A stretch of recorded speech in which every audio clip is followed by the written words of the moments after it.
Sauda Madada walowooza nti NUP ugabana ku buyinza bw'abakulembeze baayabo ku ntikko. Ekituufu obadde ne ground.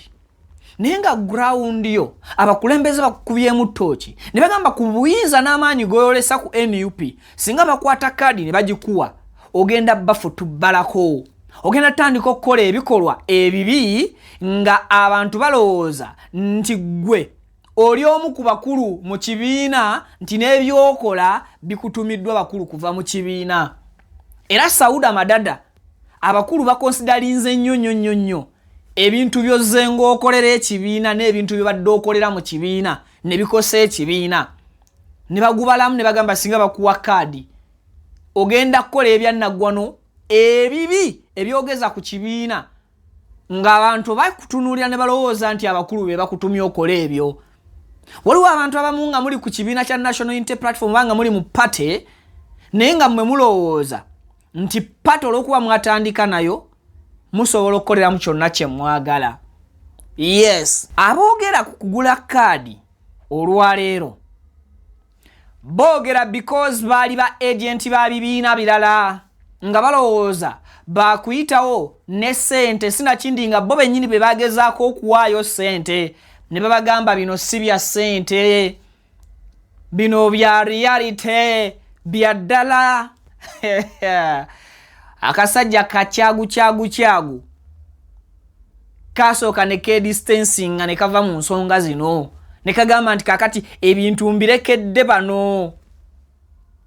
Kati essaawa z'olwaleero buli anenya Robert Kyagulanyi Ssentamu naye tebanenya EMC, Electoral Management Committee. Florence Namayanja Masaka yabadde mutuufu okuddizibwa kaadi alina ground.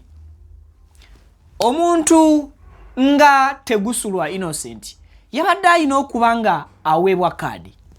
DJ Jacob Omutuuze yabadde alina okuba nga aweebwa kaadi newankubadde nga olwale ku mulundi guli yesimbawo nga independent oluvannyuma lwa National Unity Platform okuba nti yamumma kaadi ogwasooka.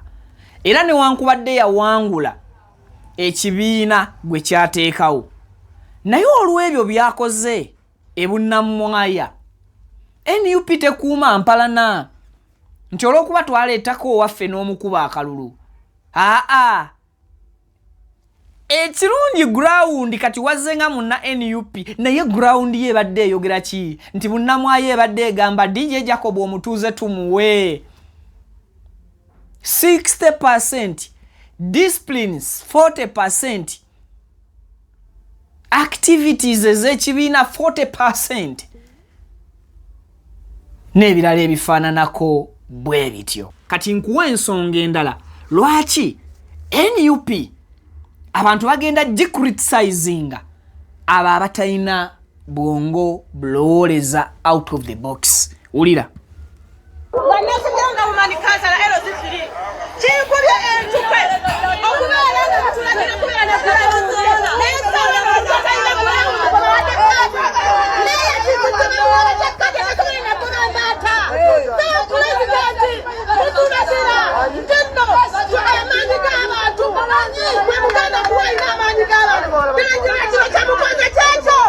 munzikirize nkozeseemuko ku lulimi oluweebuuka.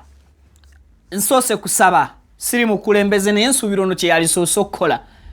Ono omukazi alina omumwa gwe tuyita ogw'oluwewere. Sebo president nkulagira akamanyimanyi akamanyiiro okwosaako ne level ekyo kankireke wuliriza omukyalo ono.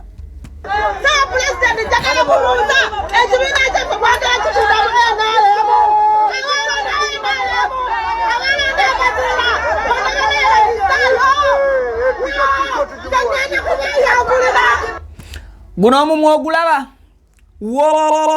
nze ngenda kubeeyambulira.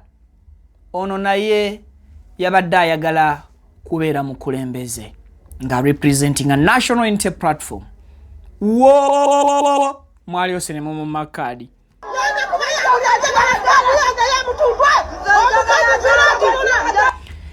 ngenda kubeyambulira njagala kaadi yange ey'emutundwe. Omukazi yali yagula dda kaadi ye bwebanga egulwa ssente, kitegeeza be yagigulako bamuyiseemu akanaana. Mulaba bye twogera. Kati abaleese abavubuka bano babawaddeyo omutwalo gumu, babawaddeyo emitwalo ebiri, babawaddeyo akanaana ka ssente ne babagamba munkwatire ebipande bino. I'm 100% sure nti ku bavubuka ababadde bakutte ebipande bino kuliko n'ababadde batasobola kusoma bubaka bwa bipande obuliko bibakutte. I'm 100% sure ku bavubuka ababadde bakutte ebipande bino kuliko n'ababadde batasobola kusoma bubaka buli ku bipande bye bakutte. Bati nga bakulaga bali kwekalakaasa ku lwoyo gwe baagala nti era be bawandiisa obubaka buno, naye nga mu kaseera mpawukaga n'omuggyako chaati eyo n'okwata eya munne n'ogiwoonono n'omuwoono, kubanga bwe bakuwa chaati bakuwa n'ebigambo, bakubuulira n'ekigambo kye bawandiiseeko. Kati kwata chaati eno gimugjeeko, kwata chaati eno gimugjeeko, eno ono omuwe chaati eno n'ono omuwe chaati eno, ono omugamba akubuulira ekigambo ekiri ku chaati gy'omukwasiza etaliiye gye bamuwadde kuva we basimbulidde. Ojja kusanga nga bamu ku bano tebasobola even to read the message on that chat. They are paid. It's staged. Ekyo kye tugamba wazimba ground eri fake. The likes of my friend CB Talker or Josh. CB Talker yalowooza alina ground ngeri based on his social media handles. Congratulations Innocent Tegusulwa. Toli mwavu, mutwego gwe mwavu. Bakuwadde newankubadde bakuggyeko ewamu ne bakuteeka ewalala, but at least pate yalabye nga ogenda kugizannyira omupiira omulungi. To your experience ne byolabye ku ground ne munsi, you can do much better than wali gwe wabadde oyagala. Congratulations my brother Innocent Tegusulwa. Back to this guy. Tuwulirize. Abalozi bange munda z'omukwano musupportinze bamama okatale abaana ba boda abaana ba taxi mbasaka mbade musupportinga mugafinge benentale era olunaku lw'ekyo bulwaleero mina kujja ku ground n'omuntu yafunye card mbalage magambo tono benentale kubazi kyendaga okuwanguza ekibiina kyange. Yenga atasobodde kuwangula agamba nti no problem my people on ground bambi enkyanzidya sigenda kukolera mirimo gyammwe ku social media obukulembeze bwe mbadde mwagala okunsindikamu kanzijire ddala n'ono ekibiina gwe kyesize abawagizi abange obuwagizi obwo tubukwate tubuwoono kade pate gwe yawadde kaadi bannange n'okubeebaza okuba nti mubadde munjagadde naye omukwano ogwo tusigale nga tugukuuma nga tugulaga ono gwe bawadde kaadi era nze ngenda kuyimirira mabega we. Ayina omutima gw'ekibiina in case of anything singa mukama aleeta ensonga nga za ntuuko y'ono gwe bawadde kaadi ne wabeerawo by election mu kifo ekyo, ono omuvubuka abeera n'enkizo okukwata akati akabeera kalekeddwawo munne mukama bw'aba amujjuludde.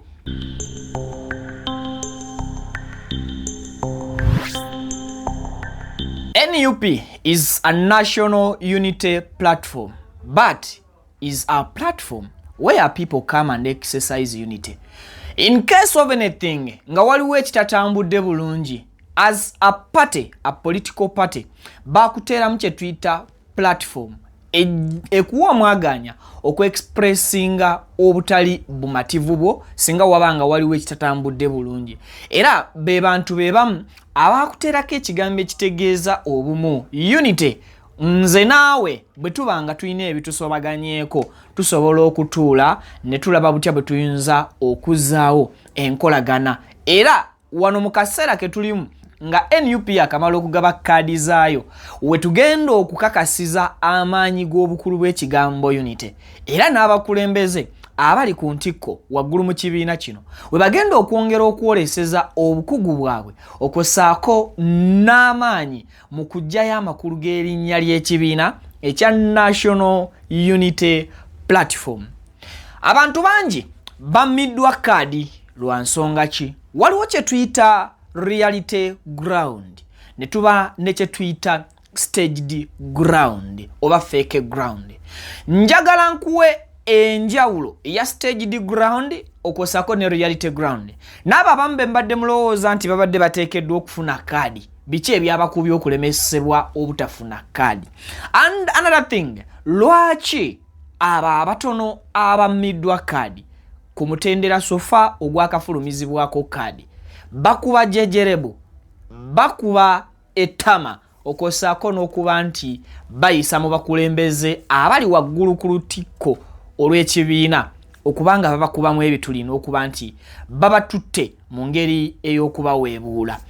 Omukutu baguyita Viki Exclusive nkwanirizaako nnyabo oba ssebo gy'osinzira okubeera ng'otulaba okosaako okubeera ng'otugoberera mu bitundu byonna ebikola eggwanga Uganda n'ebweru waalyo gy'osinzira nkwebaza okubeera nti okyatugoberera. Video nkusaba sooka ogimpereka like, kigenda kuba kijiyambako okubanga edduka ku misinde egy'amaanyi.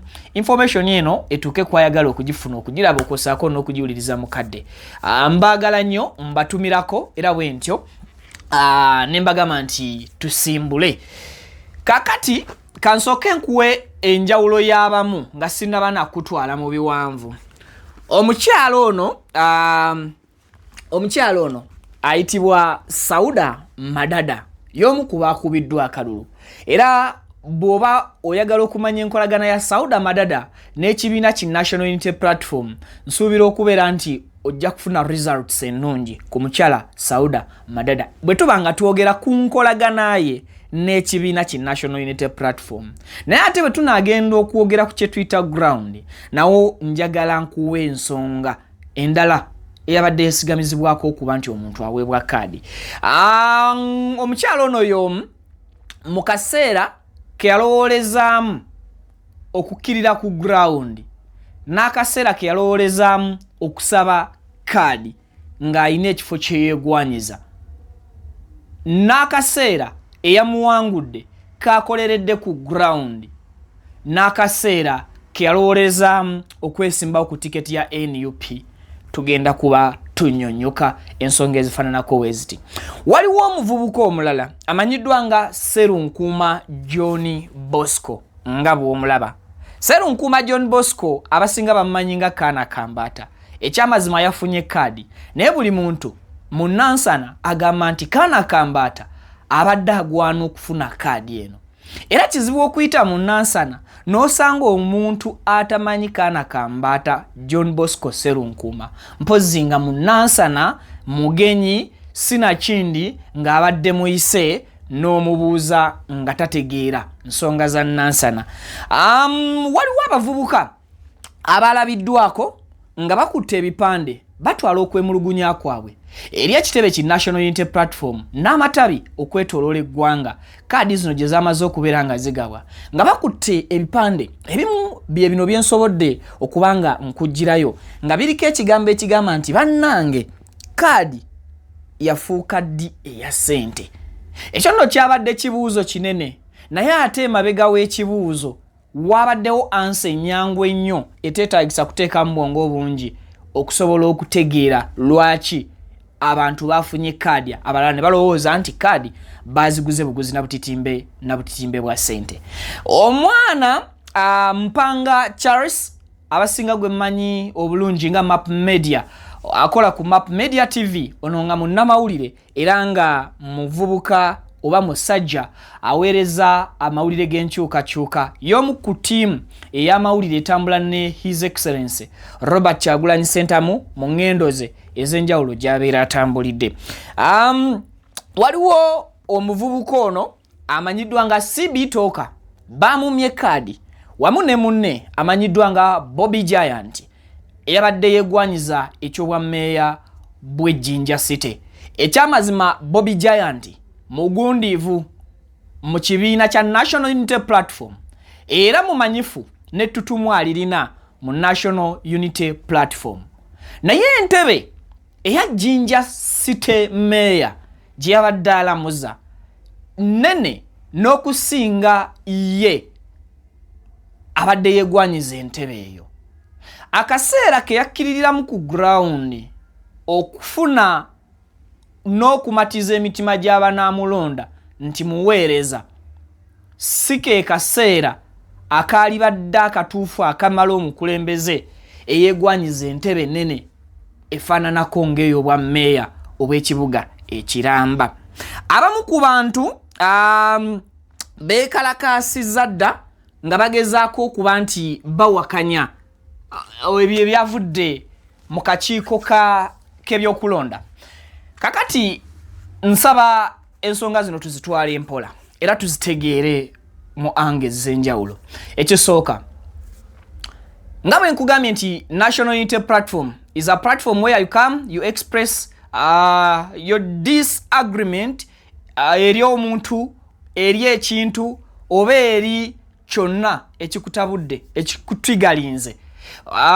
It's a platform where you come ne bakutabaganya ne bakuddaabiriza ne bakutereeza then noddayo ku ground, noddayo mu society ng'obwongo buli stable. Nsoose n'omukyala Sauda Madada lwaki yamiddwa kaadi. Sauda Madada yali atuuse ku extent oba yabadde atuuse ku extent mu kibiina ekya NUP ng'alowooza nti munene okwenkana abakulu abali mu kibiina ku lutikko waggulu. Era Sauda Madada teri muntu n'omu abadde abuusabuusa banga lyamaze mu kibiina, teri muntu n'omu abadde abuusabuusa mpeereza gy'aweereza mu kibiina, naye Sauda Madada empeereza ye eri ekibiina n'obwesimbu bwe eri ekibiina saakakiiko k'ebyokulonda mu kibiina ke bibadde bisinziirako okugenda okukukwasa kaadi ogenda ovuganye n'abantu mu bibiina ebisukka mu 5. Sauda Madada ku ground tukkiriza nti abaddeyo, naye ekibuuzo kiri kimu, abadde ku ground nga alina real ground oba reality ground oba abadde ku ground ng'omuntu alina staged ground. Staged ground kwe kubeera n'omuntu ye muntu okubeerawo n'akola akakundi ne kagenda ku kyalo nga Makindye ne katandika okubanga kayitaayita mbalonzi mu kabanga mpawo kaaga ne kabamatiza ku candidate gwe baagala akwate ebendera ey'ekibiina ki National Unity Platform. Era staged ground yeno abakulu abakola kugaba kaadi singa babeera bagudde bugwi ne bajja ne babuuza nti abaaye omutuuze gundi ono mumanyi, candidate eyegwanyiza ekifo kino mumumanyi, kigenda kwanguyira abamu ku batuuze mu kitundu ky'e Makindye okuwanika omukono bagambe nti yes ono tumumanyi, olw'ensonga nti bano baakajja okubayitamu nga babalaga obulungi obuli mu candidate waabwe mu kaseera mpaawo kaaga. Ekyo tukiyita staged ground. Nkuteereddewo abantu bange face zaabo benjagala otuukireko bonna aboze ku ground okwebuuza n'okkakasa nti oba gyendi ku ground. Ne tubeerawo n'abantu abalina kye tuyita reality ground. Reality ground ye muntu okubeera nga tekikwetaagisa kusooka kukola kakuyege kuyita mu bantu, wabula ng'ebyo byokka by'okoze mu kitundu ky'omuwangaaliro oba mu kitundu mw'oyagala okukiikirira abantu bo oba b'osangiddwa okiikirira, ng'ebintu by'obakoledde obuweereza ne services z'obatuusizzaako zimala okweyogerera omuntu ne bw'oba tewasoose kukola campaign ng'abakulu mu kibiina tebannaba kujja. Ekyo kye tuyita reality ground. Mu staged ground mulimu okubeera n'abantu abakubira ekikopo ku mutimbagano naye ng'ekyamazima numbers yadde ozirina ku social media, naye ate bwe tukkirira wansi ku ground social media numbers teziri equivalent na numbers eziri ku ground. Awona obeera mu ddinayo eno mu bulamu bwe tulimu owa Limelight tujja kugamba nti otambulira mu fake life. Kati omukyala Sauda Madada bamumye kaadi nga bakonsideringa ekintu kye tuyita discipline. Era discipline eno yemu yetwaliramu abantu ekikula ekifaanana nga kino.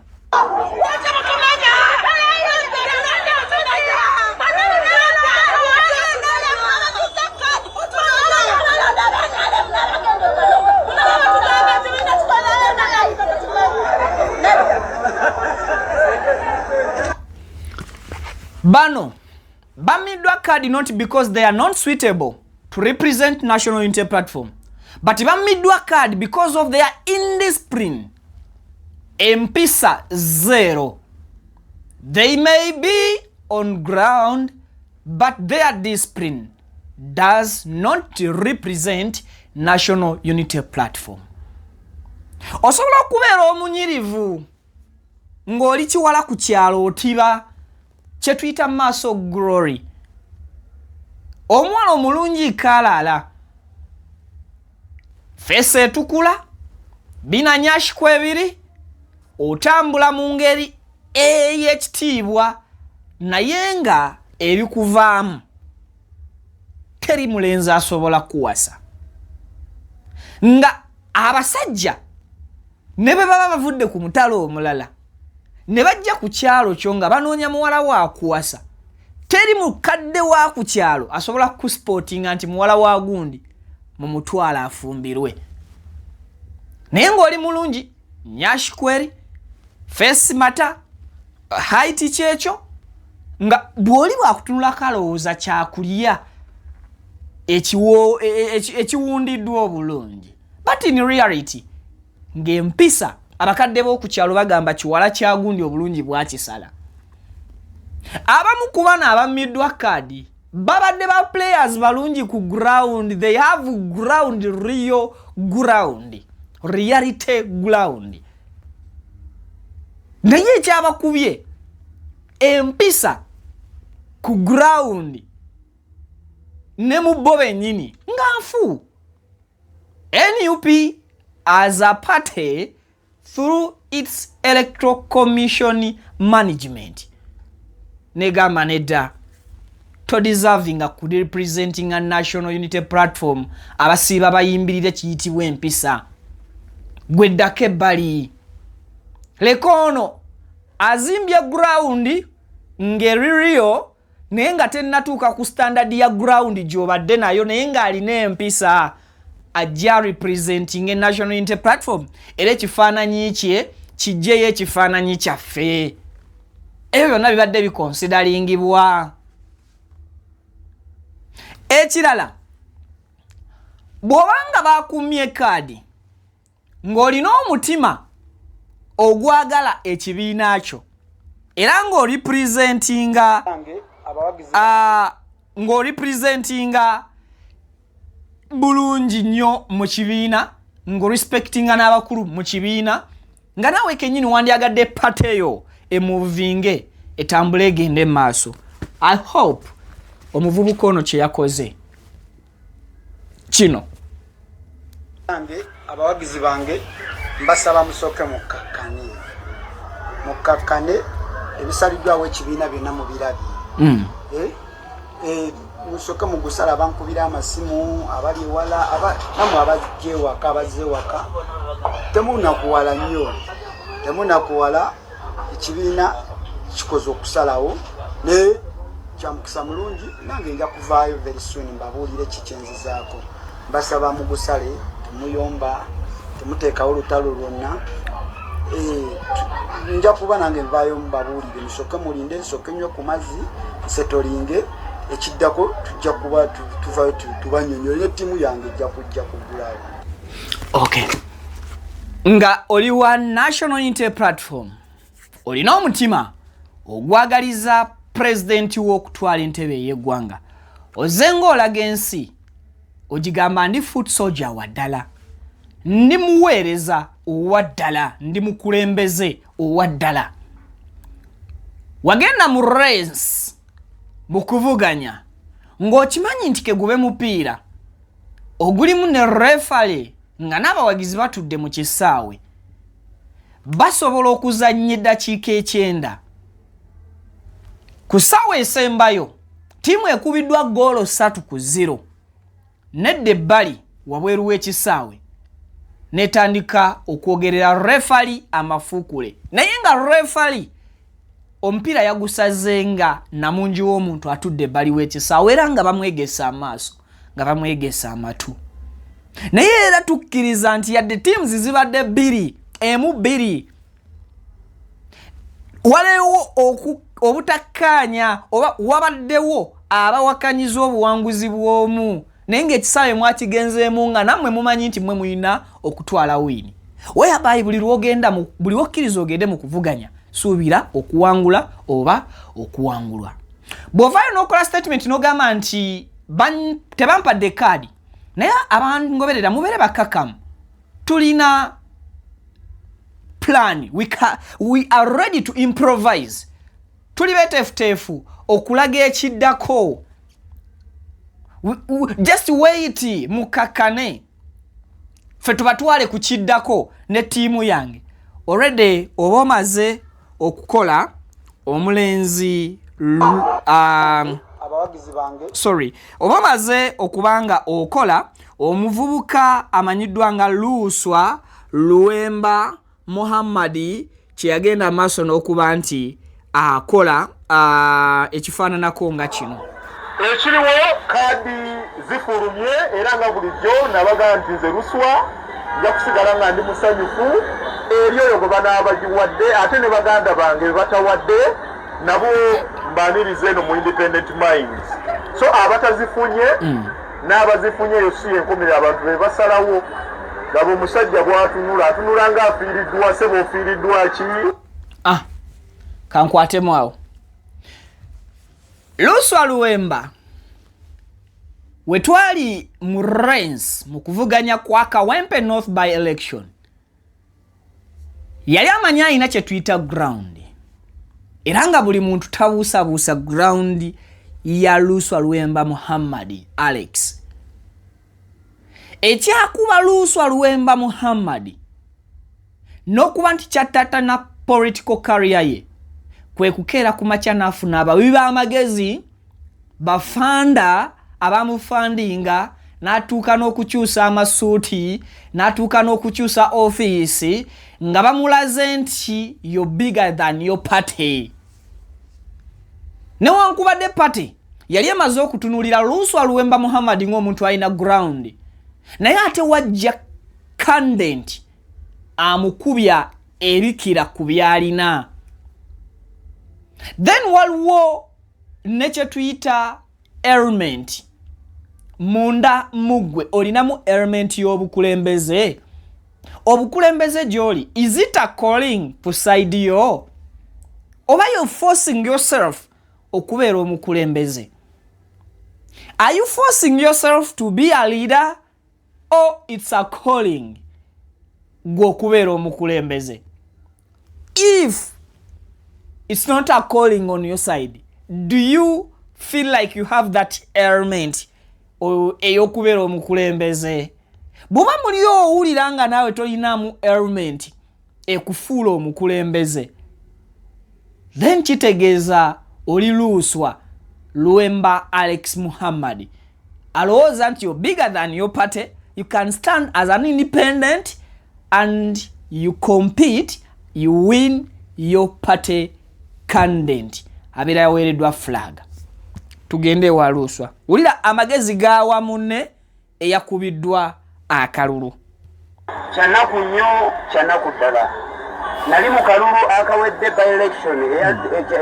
ekyokujuza omubaka parliament late honorable Muhammad Segrin Kawempe North mwe mukubamu abankolako olukwe nagamba jangu nagamba jangu nongambye ogondera ekibiina nongamba osabye rusifiri nemugamba banagikuwa bagikuwadde ate bagimpadde nagondera ekibiina nesijja seesimbawo nenkola buli kimu kyonna abasajja be bansuubiza bagikuwadde ate bagimpadde ki ekisookera ddala ntwala petition n'omuntu gwe bawadde kaadi yennyini tali incompetent abantu tebamwagala buli waayita baagala muyira musulo kati nze kyenjagala okutwala ennyonnyola we are talking about discipline twogera ku kintu ekiyitibwa empisa as a candidate the person gwe bawadde card is not incompetent mumpulirize era muwulirize ebigambo candent byayogerera candent munne. We are talking about discipline.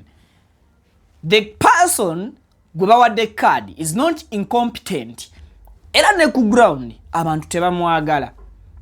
Leave alone that ne bwayita bwisi ku ground abantu bayinza okumuyiira omusulo. Ntwala petition eri abakulembeze b'ekibiina kyange tujjemu.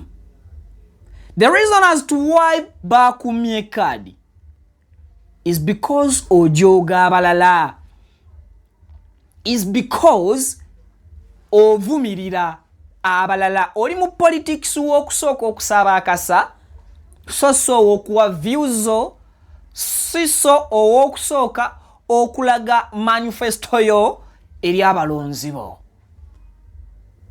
Wano webikyukira tugende maaso.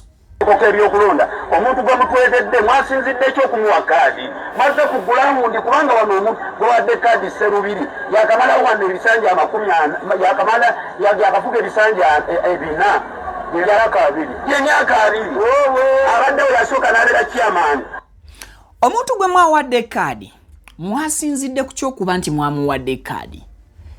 Nja kutegeeza mwami gundi nti ensonga kwe basinzidde obutakuwa kaadi munnoze yatuukiriza ye kwe basinzidde okuba nti bamuwa kaadi. Otherwise jane y'obukulembeze bwe tebadde matala, ebadde tematalinga oba ebadde teri beston kumwongera bukulembeze. Am I loud and clear?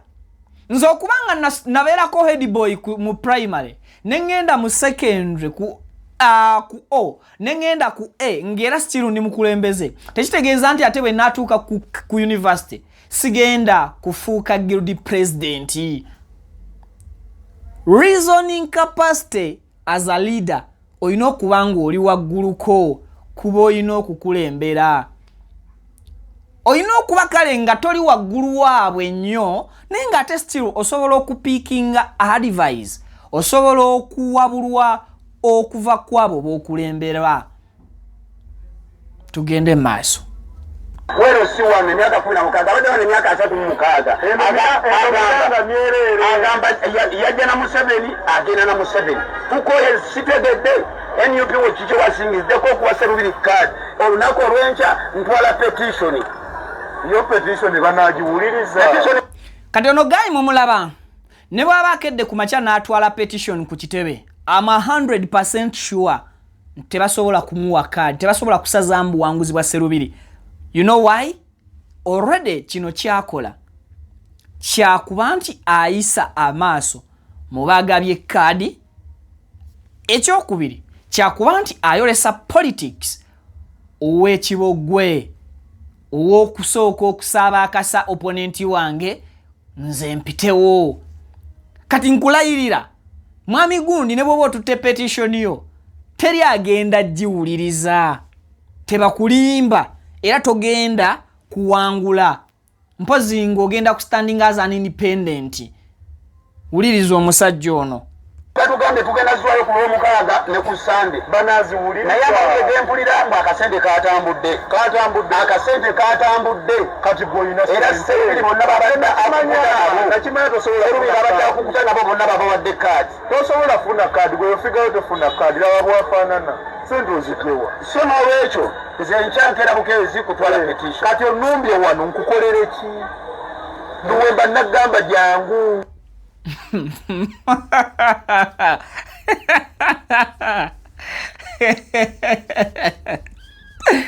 Luswa Alex Muhammad Luwemba yamugamba jangu amubuuza ozze gyendi kati nze nkukolere ki? Ay mayembe. Back on track. Nkukolere ki kati?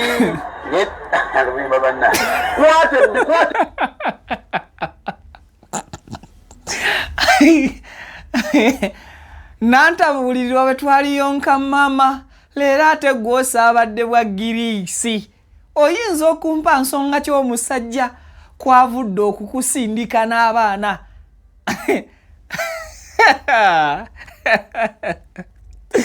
bibika kwata obuso yambala ku gulawundi abantu obanyonyole ebyo bya petitioni byoddamu tebigenda kukola kangezeeko ndabe nze nkulese kangezeeko ndabe So now kwata ebinika kwata ekitiyo kwata wheelbarrow kwata kyosobola genda ku ground kola jangu stand as an independent tewalaba nze bwe nakikola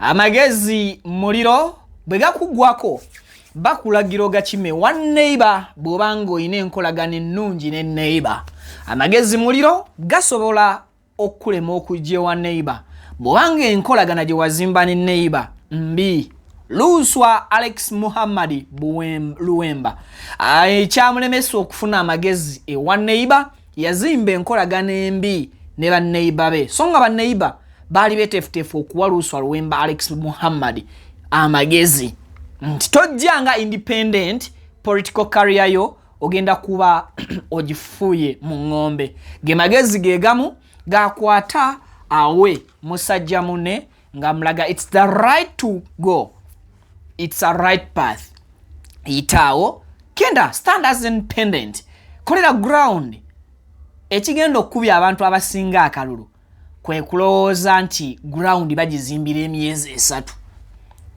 is to think that you can come to Machindye, you can come to Chibuye, you can come to Kansanga, you can come to Buziga, you can come to Munyonyo, wherever.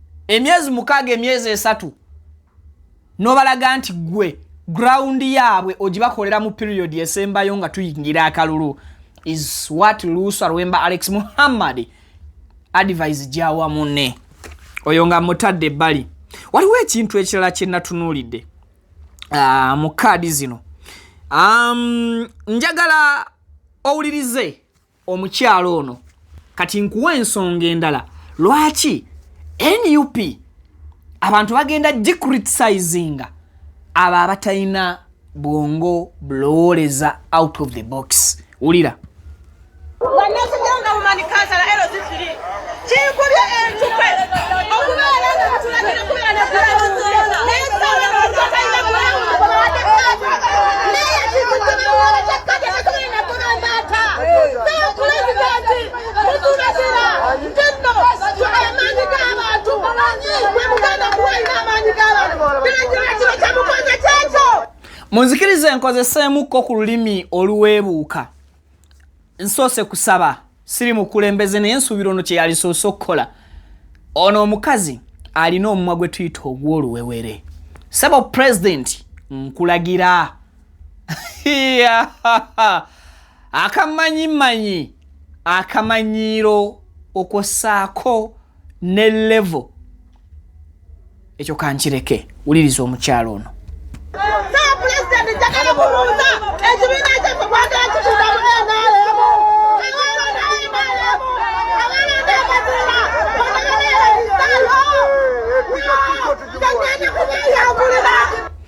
guno omumwa ogulaba wo nze ngenda kubeeyambulira ono naye yabadde ayagala kubeera mukulembeze nga representing a national unity platform wo mwali osenemu mu makadi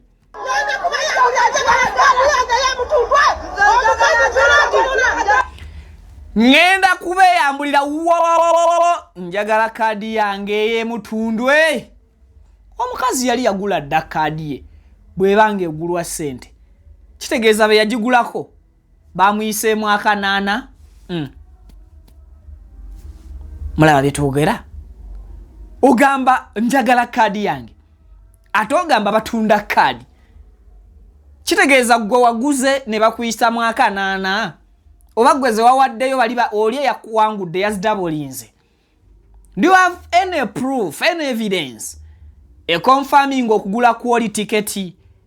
Do you have any proof confirming kiki ekyakulemesa omuwendo gwa ssente ogwakusabibwa osobola okugula kadi? yabange kuguno omumwa engeri gye gukubamu endere nabagambye ngenda kusiwukamuko ku mpisa awamu engeri omumwa guno gye gukubamu endere n'ejjejerebu gwali badde gugaana okugenda yadde mu banka okulya looni gufune kaadi gufune sente ezigula kaadi singa kaadi ddala kituufu yali etundibwa. If the answer is no, kitegeeza National Unity Platform etunuulira ne considering nga kye tuyita discipline ne bw'oba oyina ground ng'owulira muli obadde mundu mmenye. Tugende maaso. Sorry.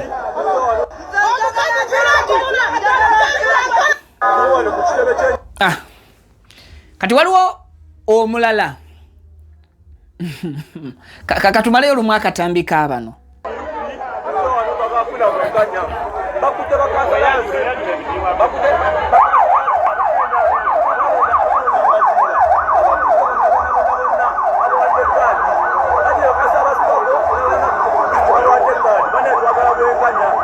Kale abavubuka bano mbalaba.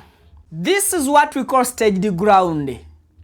I come, I pay people to come and escort me like NRM, like FDC, like Hijema, like any other political party. Bwebadde zekikolanga. Banji ku bantu bakuba Mwami Kyagulanyi era bakuba Bobi Wine ne National Unity Platform. Batuukako ku extent oba ku level eteeka ku baana ba boda emisango egy'enjawulo abagoberera Bobi Wine. Buli we yabangako trial gyatambuliramu gyagendamu. Basiba abaana ba boda. Batulugunya abaana ba boda. Batuuka ne bava ku baana ba boda. Bati mumanyi lwaki bava ku baana ba boda. Bakizuula nti bo bwe babeera bayina ekitundu gye baagala okulaga. Bateekeddwa okusooka okugula bakyamaani ba stage za boda. Ne basooka bateeka full tanka z'amafuta ku buli mwana wa boda n'abagoberera. Okosako n'okukwata emitwalo 2.5 nga bagisasula buli piki. Ebagoberere bakole crowd bafune crowd gye balaga. Am I loud and clear? Kati basooka ne balowooza nti Bobi Wine sente z'ateeka mu baana ba boda azijjawa. Kwe kusooka ne bayoola buli boda eyali etambulira ku Robert Kyagulanyi Center ng'emugoberera buli we yabangako gy'alaze. Batuuka ne bakoowa okukwata n'okusiba abaana ba boda abaali batambulira ku Robert Kyagulanyi Center nga bakitegedde nti owa boda bw'aba abadde avuga nga ava Maya adda Kyengera kuleeta musaabaze ng'era mulina amusibyeko nga Bobi Wine ava Kamoocha Magere ayolekera Masaka owa boda yalekanga n'omusaabaze awo ewa mu bitundu byawo Maya n'amusuula awo boda n'agikyusa omusaabaze yali musasudde okumutwala Kyengera n'amuleka n'agoberera Bobi Wine agenda e Masaka nga n'amafuta yeegulidde gage. Is the day government lwe yasalawo ne yeesonyiwa abaana ba boda abaali batambulira ku Kyagulanyi. If you remember very well, butya bwe baali batandise okukijjanya n'okuba nti bakwata abaana aba boda nga bamanyi n'okubazinda ng'akasaka ab'ebyokwerinda ne babayoola mu Sako Kinywa ne boda zaabwe ne bazitikka ku bimotoka ne bazitwala ku poliisi ez'enjawulo. Batuuka okuva ku baana ba boda nga bakitegedde nti omukwano Robert Kyagulanyi Center mu abantu gwe bamuyinako abaana ba boda okumugoberera okutuuka ku level eyo guli incompetent. Nange kaneola ekigambo kyo kyoli. Bo baali balowooza nti omukwano guli incompetent n'ekituufu kyali nti omukwano guli exceptional. Siba kubitegeera ab'obwongo obutono. Kati abaleese abavubuka bano babawaddeyo omutwalo gumu, babawaddeyo emitwalo 2, babawaddeyo akanana ka ssente ne babagamba munkwatire ebipande bino. I'm 100% sure nti ku bavubuka ababadde bakutte ebipande bino kuliko n'ababadde batasobola kusoma bubaka bwa bipande obuliko bibakutte. I'm 100% sure ku bavubuka ababadde bakutte ebipande bino kuliko n'ababadde batasobola kusoma bubaka buli ku bipande bye bakutte. But nga bakulaga bali kwekalakaasa ku lwoyo gwe baagala nti era be bawandiisa obubaka buno naye nga mu kaseera mpawukaga n'omuggyako chat eyo n'okwata eya munne n'ogiwoonono n'omuwoono kubanga bwe bakuwa chat bakuwa n'ebigambo bakubuulira n'ekigambo kye bawandiiseeko kati kwata chat eno gimugjeeko kwata chat eno gimugjeeko eno ono omuwe chat eno n'ono omuwe chat eno ono omugamba akubuulira ekigambo ekiri ku chat gy'omukwasiza etaliiye gye bamuwadde kuva we basimbulidde ojja kusanga nga bamu ku bano tebasobola even to read the message on that chat. They are paid. It's staged. Echo chetugamba wazimba ground eri fake. The likes of my friend CB Talker or Josh. CB Talker yalowooza alina ground ngeri based on his social media handles. Yakubye ebipande everywhere mu machindye ng'osanga bipande bya CB Talker. Fena twali like wait a minute. Omwana ono sente za investinga mu bipande bino zo zivaawa. Omwana ono sente za investinga mu bipande bino agoba ki? Ziva mu buzina bwa TikTok buno zivaawa. Netugamba okay. Alabika yakola dda. Alabika ayina abamu backinga. It's okay. Naye amaanyi ag'okusooka okuzimbira emyezi 3 n'ogamba nti mbadde ne ground. My friend. You're lying. You're moving in a fake life. Oba otambulira mu dinayo. Gwe kennyini oba tewekkiririzaamu. Obeera tewekkiririzaamu gwe kennyini. Kyangu kya muntu kugamba nti gwe oba weeriddemu kye tuyita olukwe. Waliwo abavubuka abafaananako ng'ono. Njagala owuliriza ebigambo by'omwami ono. Very clean. Amanya Dumba Habati okuva mu Kawempe Parish. Nazo omu kwabo abadde bavuganya ku kifeezo ky'obwa kansala mu Kawempe Parish. Nze nga Dumba Habati saasobodde kufuna kadi ya NUP.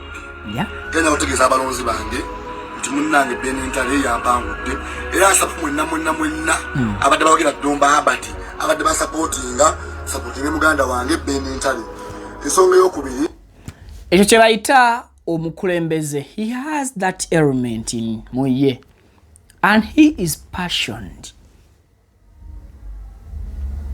Nze saayisemu bali nsaba bannange bwe tubadde tuvuganya neeyawangudde tumubakinge tudde emabega kuba tulira National Unity Platform.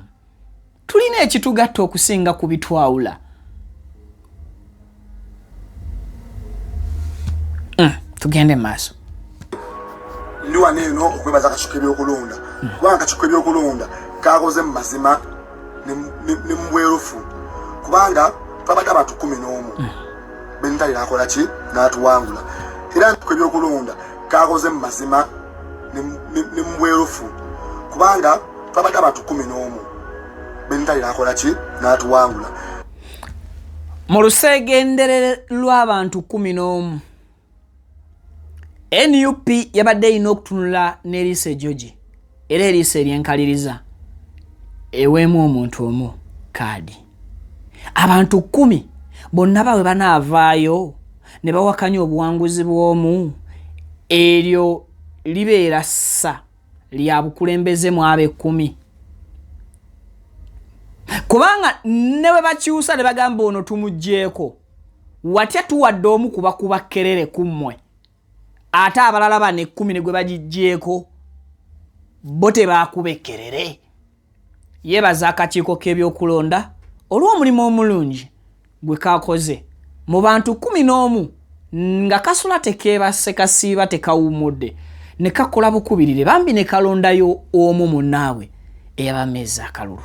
Era ndi waneeno tegeeza ne bannange bonna bannange kino bonofo kwesimbawo buleke twemazaamu tuyina omulamwa ogw'okununula Uganda egenda okwesimisa abaana baffe abaliddawo.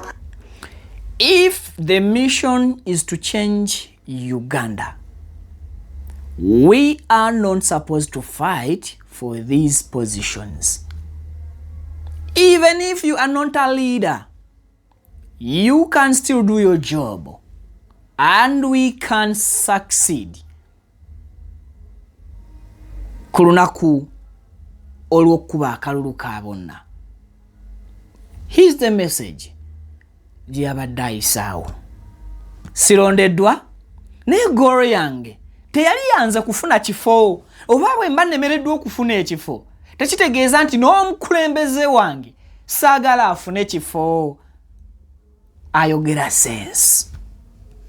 Ndi wano kubaza president wange Kyagulanyi Ssentamu ne NUP timwatu inspiring okwesimbawo nga bafutu soja.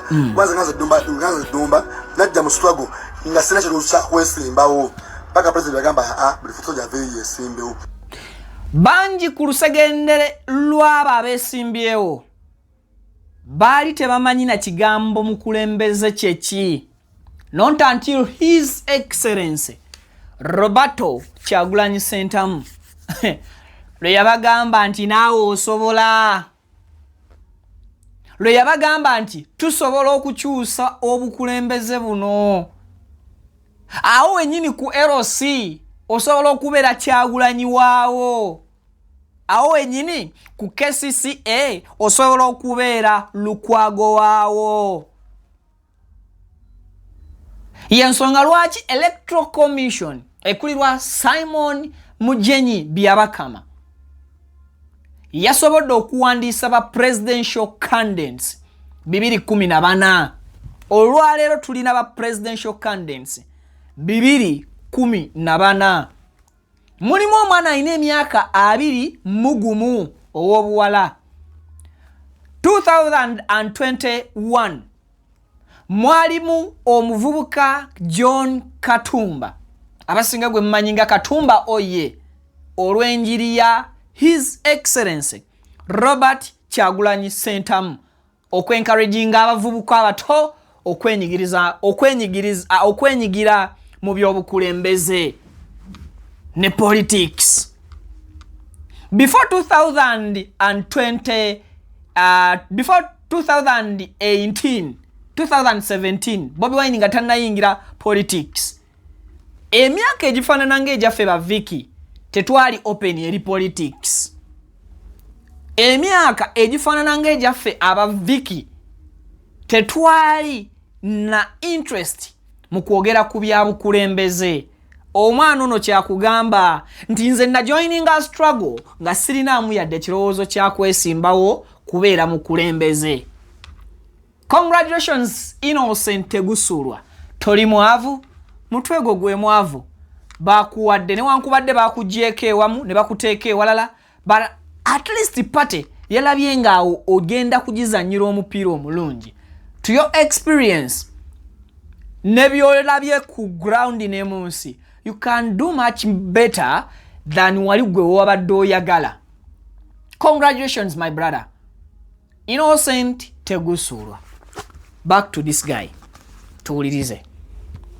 Abalozi bange munda z'omukwano musupportinze bamama okatale abaana ba boda abaana ba taxi mbasaka mbadde musupportinga ne benentale era olunaku lw'ekyo bulwaleero nina kujja ku ground n'omuntu yafunye kadi mbalage mbagambe ntono benentale kubanza kyenjaga okuwanguza ekibiina kyange. Ye nga ataasobodde kuwangula agamba nti no problem my people on ground bambi enkyanzija sigenda kukolera mirimu gyammwe ku social media obukulembeze bwe mbadde mwagala okunsindikamu kanzijire ddala n'ono ekibiina gwe kyesize abawagizi abange obuwagizi obwo tubukwate tubuwono kade pate gwe yawadde kadi bannange n'okubeebaza okuba nti mubadde munjagadde naye omukwano ogwo tusigale nga tugukuuma nga tugulago ono gwe bawadde kadi era nze ngenda kuyimirira mabega we. Ayina omutima gw'ekibiina. In case of anything singa mukama aleeta ensonga nga za ntuuko y'ono gwe bawadde kadi ne wabeerawo by election mu kifo ekyo, ono omuvubuka abeera n'enkizo okukwata akati akabeera kalekeddwawo munne Mukama bw'aba amujjuludde. Ono omuvubuka mu kisanja ekiddako munne gwe bawadde kadi ne baba takoze bulungi, ground tesobola gaana muwa kalulu because of the maturity eri mu ye. Bino bye tutunuulira NUP Electoral Management Commission byabadde esinziirako. Era mbadde ng'atambula amagamba nze masifu kadi sesimbawo independent. Kubanga manyi ideology y'ekibiina nze omu ku ba student abasoma wali Kamwokya mu Nopo School of Leadership. Kitegeeza nti manyi ideology y'ekibiina, manyi omulamu anti omulamu gwe tulimu si gwa bufo, omulamu gwakukyusa ggwanga lineero. Era nkowuula abantu kimanyi bangi munkubidde amasimu abamu nakuwala bali temunnakuwala nze sirimu nnaku. Nze ndi mwesimbu kuba ndi musanyufu kuba nti nasobola okuvuganya mu kibiina kyange ninteekayo empapula vetting nenjiyita ground negiramu kobweti nate n'emyaka gye tukusaidi yaffe abavubuka nyongera okubajjukiza 2026 tugenda mu protestive vote. Protestive vote essuubi lyaffe. Protestive vote kwe tulina okusibira era nkonga bonna bannange tutafunye kaadi bana tetunyigira NUP. Yes. Tukolere wamu tukolagane bannaffe bafunye kaadi tubasupportinge bawangule naloko baza maama wange ombeereddewo nnyo. So congratulations still Mr. Mosh. Yes, Councillor Wema Chindi. Bakudiza kadi NUP odemojo kwatire bendera, which means obadde togi represent nze bubi. So omuvubuka kyagezaako okubeera nga akunyonyola nti bampangudde naye ngatte eddoboozi n'obuwagizi bwabo abadde bali ku mugongo gwange ku munnange, because ideology y'ekibiina ngimanyi. Manifesto yange nsobola gikwata nenjiwa munnange ampangudde, ye n'atambuza ekintu era ekintu n'akiggusa. Otherwise gwe omuvubuka olina okubeera nga waakiri weekako otegeere, bw'obanga muli owulira nga atategeera baluuswa. Okay. Now nga nvuddewo awo kakati ewantu ewalala waliwoko. Okay, kati njagala olabe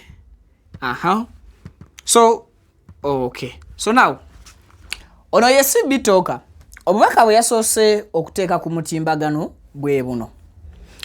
Yabadde abuuza nga bakamukuba akalulu ka kaadi yagambye nti seriously they have not announced me as a flag bearer Machindye West 1. They told us we do ground and everything was done.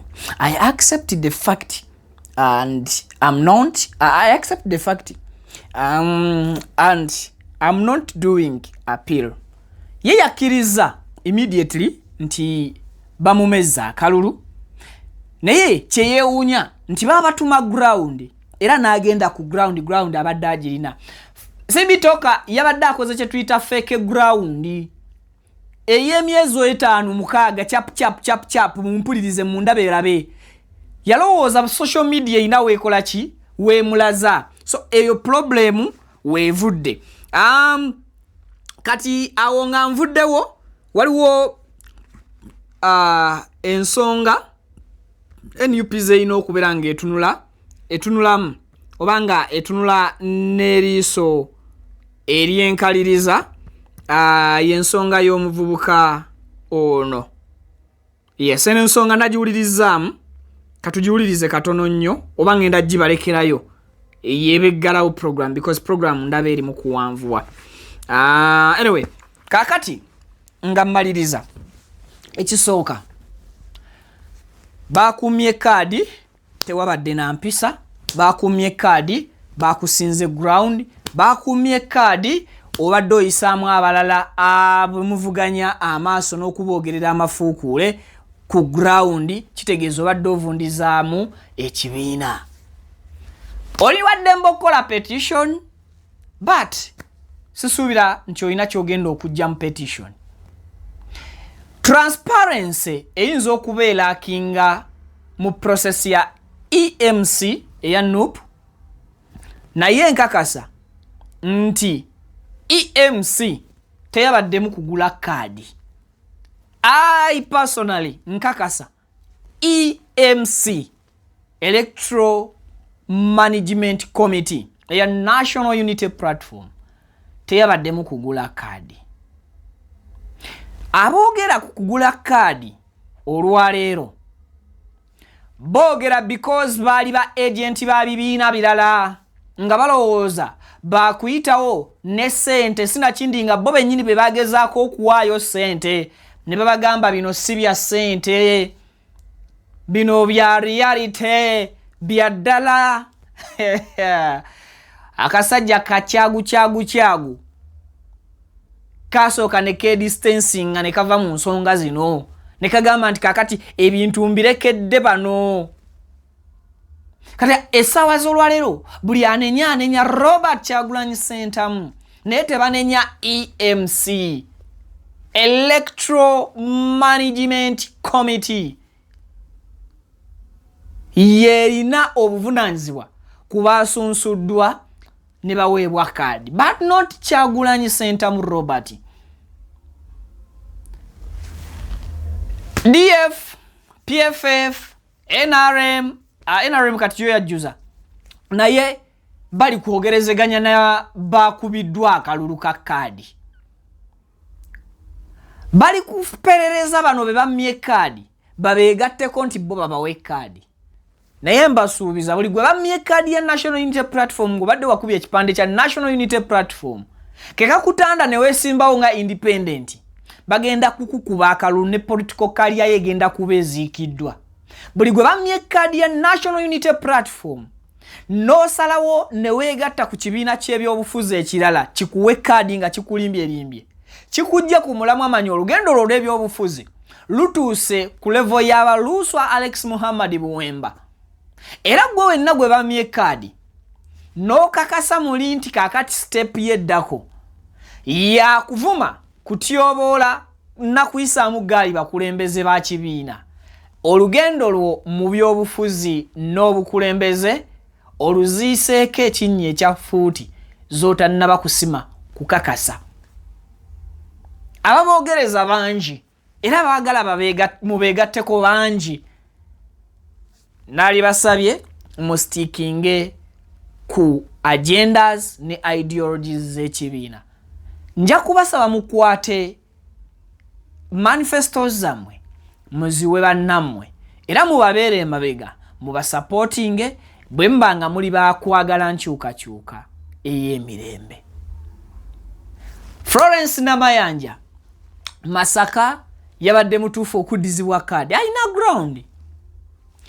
Omuntu nga Tegusulwa Innocent yabadde alina okuba nga aweebwa kaadi.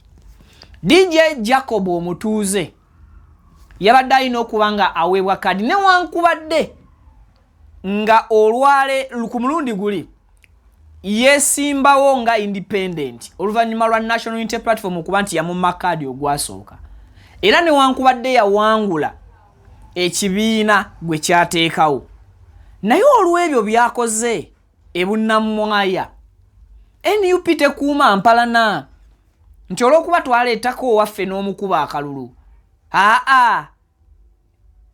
Ekirungi ground kati wazzenga munna NUP naye ground ye ebadde eyogera ki nti bunnamwaya ebadde egamba DJ Jacob Omutuuze tumuwe 60% disciplines 40% activities ez'ekibiina 40% n'ebirala ebifaananako bwe bityo. Mama Sam, I personally naline Mama Sam ku nsonga za Lubigi nga bamenya abantu awo. She was there and everyone yali ku side ya Mama Sam. Olwaleero bamwongedde kaadi eya National Unity Platform. Wumalu Magala, oh my God, yawereddwa kadi. Sauda Madada, walowooza nti NUP ogabana ku buyinza bw'abakulembeze baayabo ku ntikko. Ekituufu obadde ne ground, naye nga ground yo abakulembeze bakubyemu ttooki ne bagamba ku buyinza n'amaanyi goyolesa ku NUP singa bakwata kadi ne bagikuwa ogenda bafutubbalako, ogenda tandika okukola ebikolwa ebibi nga abantu balowooza nti gwe oli omu ku bakulu mu kibiina, nti n'ebyokola bikutumiddwa bakulu kuva mu kibiina. Era Sauda Madada abakulu bakonsidalinze nnyo ebintu byozze ng'okolera ekibiina n'ebintu bye badde okolera mu kibiina ne bikosa ekibiina, ne bagubalamu ne bagamba singa bakuwa kadi ogenda kukola ebyannaggwano ebibi ebyogeza ku kibiina ng'abantu bakutunuulira ne balowooza nti abakulu be bakutumye okola ebyo.